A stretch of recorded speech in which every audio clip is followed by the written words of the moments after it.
Assalamualaikum semuanya, apa kabar? Semoga sehat selalu. Jadi di video saya sebelum-sebelumnya ternyata masih ada beberapa pertanyaan tentang dokumen yang harus dibawa untuk ketibaan di Bandara Jepang dan aplikasi apa yang harus di-download.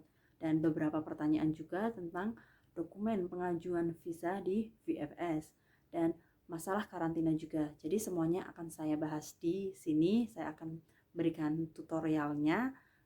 Semoga bermanfaat ya, dan jangan di skip-skip biar semua informasinya dapat juga. Dan sebelumnya saya juga minta maaf karena saya ambil video ini malam hari ya, mungkin kualitas videonya kurang baik.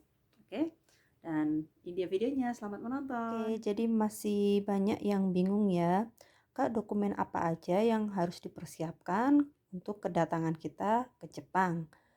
Jadi, beberapa dokumen itu sudah diumumkan di website kedutaan, tapi mungkin banyak yang masih belum paham ya. Jadi, saya tunjukkan ini. Jadi, kita ke Google, klik kedutaan Jepang di Indonesia. Oke. And then Embassy of Japan in Indonesia. Kita klik. Nah, di sini kan ada beberapa pengumuman. Nah, yang di kotak sini biasanya adalah pengumuman terbaru. Yang terbaru adalah tanggal 9 Maret 2022 ya. Dan di sini judulnya tindakan terkait penguatan penanganan di pintu masuk Jepang untuk mencegah penyebaran COVID-19. Oke. Tapi setelah diklik ini, itu adalah semuanya itu bahasa Inggris ya. Nah, di sini kita bisa lihat. Nah, bla bla bla bla ini. Nah, untuk masalah karantina, jadi saya yang jelaskan karantina dulu ya. Oh, bentar, saya jelaskan yang awal dulu. Jadi di sini itu ada pengumuman baru untuk tanggal 1 Maret 2022 untuk semua WNA yang akan masuk ke Jepang ya. Jadi surat tambahannya itu adalah ERF. Di sini ada ERF ya. Ini Certificate for Completion of Registration to the ERF System obtained by a receive organization through online application along with the other visa application documents in response to the purpose of visit. Jadi ini artinya itu kita butuh sertifikat atau surat yang menyatakan keperluan kita untuk datang di Jepang ya. Nah, di sini ERF. Nah, ERF itu akan diurusi biasanya dari organisasi atau perusahaan atau sekolah kalian apply yang di Jepang. Nanti bagaimana prosesnya saya kurang paham, yang penting dari instansi-instansi itu yang akan menghubungi pemerintah dan surat itu nanti dikirim ke pihak kalian untuk diserahkan di VFS waktu pengajuan visa itu. Jadi ada surat tambahnya ERF sama CEO itu, untuk mendampingi CEO itu surat ERF itu ya. Dan satu lagi, untuk dependent visa seperti saya ya. Jadi yang penjaminnya itu suami, setahu saya kita tidak butuh ERF. Kita hanya butuh declaration letter. Nanti coba saya lihatkan lagi ya. Jadi ini di sini. Jadi surat ERF itu dikeluarkan oleh ERF of Ministry of Health, Labor, Welfare after receiving organization apply and register their entrance information online. Jadi surat ERF itu dikeluarkan dari Kementerian Kesehatan, Pekerja dan Kesejahteraan ya. Jadi nanti sekolah-sekolah atau perusahaan-perusahaan atau organisasi yang penjamin kalian atau pengundang kalian yang di Jepang itu yang meregister di ministry ini ya, di departemen ini. Oke? Paham ya untuk surat ERF. Dan untuk karantina yang sekarang itu ada pembaharuan 1 Maret 2022. Self quarantine period and place of accommodation after the entry into Japan may be changed whether they obtain a valid COVID-19 vaccination certificate and they enter or return from a country or region of 3 days quarantine at a specific facilities designed by the chief of the quarantine station. Oke, jadi untuk karantina sekarang dengan karantina saya yang kemarin itu berbeda ya. Kalau karantina saya itu dulu boleh karantina mandiri kalau hasil tes di bandara itu negatif. Untuk yang sekarang itu ada karantina 3 hari ya, yang didesain atau ditetapkan dari pemerintah Jepang ya. Jadi di sana nanti ada petugas karantina yang akan memberitahukan atau mengarahkan kita ke tempat karantina dan beberapa dokumen-dokumen yang diperlukan. Oke, jadi masalah karantina kita paham ya. Oke, jadi setahu saya ya, setelah karantina 3 hari di hotel itu kita bisa kembali ke apato atau ke rumah kita masing-masing atau ke tempat tinggal yang nanti kita tinggalin di Jepang itu 5 hari setelah karantina 3 hari, terus ada karantina 5 hari lagi. Dan menurut pengalaman teman saya yang kemarin itu baru pulang tapi sebelum tanggal 1 Maret juga ya, dia itu ada tambahan 5 hari karantina di rumah. Jadi setelah karantina 3 hari itu dia harus dijemput, dia masih belum boleh naiki public transportation. Tapi saya juga dapat info terbaru baru kemarin ya. Kemarin kalau sudah vaksin booster ketiga itu bisa skip karantina. Jadi tidak ada karantina dari pemerintah ya kalau sudah booster. Dan booster itu dengan catatan vaksin-vaksin yang diakui dari di pemerintah Jepang ya, di Jepang itu. Jadi seperti Moderna, Pfizer, sama satu lagi apa itu saya lupa. Dan untuk Sinovac itu sebenarnya tidak diakui di Jepang ya. Tapi apapun vaksin kalian, sebenarnya Jepang itu membuka ya. Jadi untuk siapapun yang mau datang ke Jepang tidak usah khawatir karena semuanya pasti bisa masuk ke Jepang, tapi akan dibedakan prokes protokol kesehatannya. Jadi nanti kalian harus karantina atau tidak, dan mungkin ada beberapa karantina yang berbeda lain satu dengan yang lainnya. Jadi kita nanti akan diberitahu di airport oleh petugas karantinanya ya. Jadi kita ikuti saja arahan dari mereka. Oke. Dan sekarang saya mau tunjukkan aplikasi ya. Banyak yang bingung, Kak, katanya suruh download aplikasinya yang mana gitu kan. Oke, jadi kita kembali ke embassy tadi. Nah, di sini ada ini, dimulai pelaksanaan prosedur fast track ketika memasuki atau kembali ke Jepang. Jadi ini arahan atau prosedur-prosedur yang harus dilakukan ketika kalian memasuki Jepang. Ada tulisannya fast track.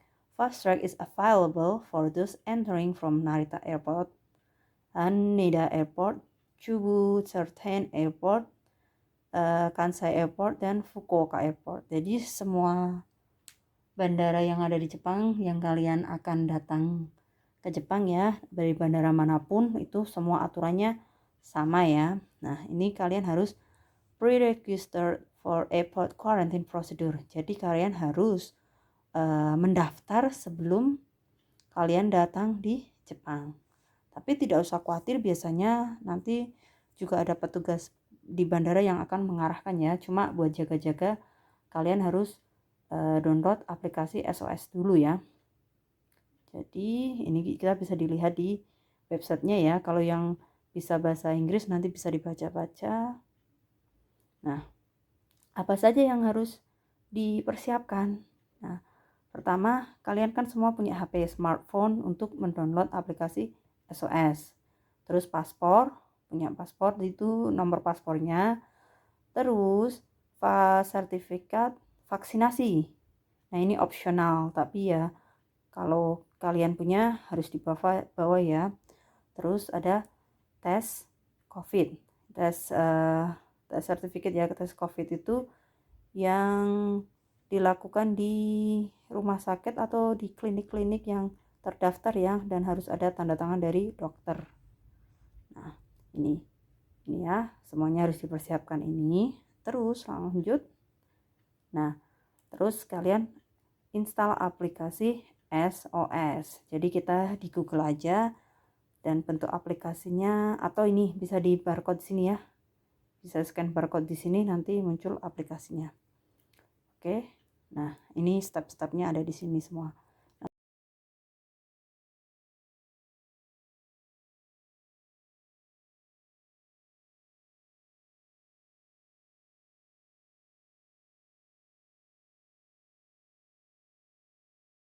Jadi yang written flag ini biasanya akan diberikan di pesawat. Kalau yang ini format yang lama ya.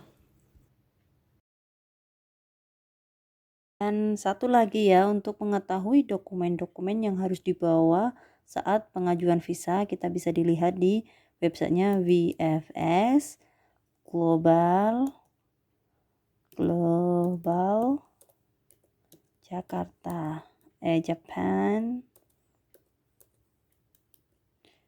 in Indonesia. Oke. Indonesia. Oke. Kita klik di sini. Nah, ini muncul welcome to VFS Global. Kita klik yang ini. Nah, di sini ada kan? Ada semua keterangannya. Ada apply visa, book a visa appointment, find the center. Jadi premium services ya. Jadi apply visa dulu. Kita lihat dari sini ya. Kita lihat visa. Nah, step by stepnya udah ada di sini. Nah, identify your visa first ya. Jadi kita lihat dulu ini jenis-jenis visa yang kalian akan ajukan.